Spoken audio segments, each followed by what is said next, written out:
Jeudi 13 novembre 2025, Madame, Messieurs, bonsoir. Bienvenue à ce bulletin d'information sur Faire et Média pour une autre édition d'actualité brunette pour cette semaine. Marie-Ève Villemé pour vous informer. Selon William O'Neill, expert de l'ONU sur les droits humains, 82% des détenus haïtiens attendent toujours leur procès.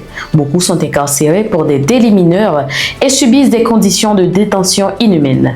L'expert dénonce la corruption au sein des prisons, notamment le détournement de fonds destinés à la nourriture des prisonniers. Il appelle les autorités à agir et à libérer provisoirement ceux qui n'ont pas de raison valable d'être détenus. L'ONU estime à plus de 7200 le nombre de prisonniers en Haïti, dont certains enfants détenus avec des adultes en violation des normes internationales, comme les règles Nelson Mandela. Un nouveau document intitulé « Consensus politique pour le redressement national » a été signé hier 12 novembre 2025 par plusieurs partis politiques. Les signataires proposent une transition d'un an censée mener le pays jusqu'au 7 février 2027.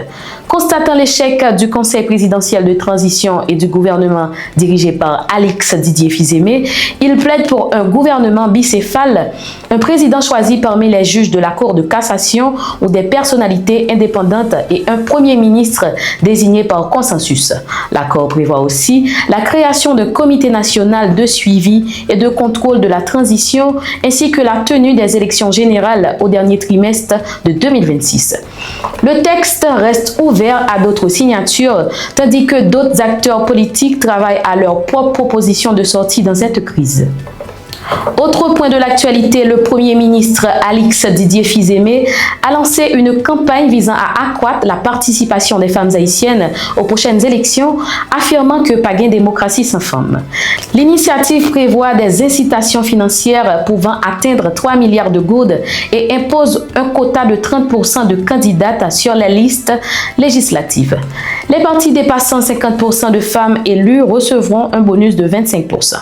Le chef du gouvernement a salué la coopération entre le CPT et ONU Femmes tout en rendant hommage aux grandes figures féminines de l'histoire nationale.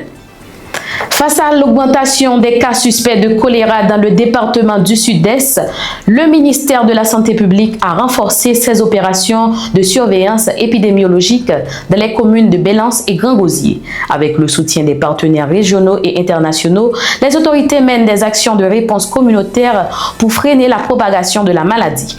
Parallèlement, des sessions de formation ont été organisées à l'intention des infirmières afin d'améliorer la gestion des échantillons et de renforcer les capacités locales de prise en charge. Le mouvement sociopolitique La Jeunesse qui sauve les plaide pour qu'Haïti soit dirigé par un exécutif monocéphale après le 7 février 2026 avec un gouvernement réduit à 12 ministères. Selon sa leader Sterling Civil, ce pouvoir transitoire composé de technocrates, personnalités crédibles et jeunes dynamiques aurait pour mission principale d'améliorer la sécurité et de créer les conditions pour organiser des élections. Le mouvement propose également la signature d'un pacte de transition comme base légale et appelle les membres du CPT à se retirer, exhortant tous les acteurs nationaux à s'unir pour éviter un nouvel échec de la transition. Fin de ce bulletin, Madame, Messieurs, merci pour votre écoute. Restez connectés pour nos prochaines éditions d'actualité titre par titre à découvrir sur Faire et Média.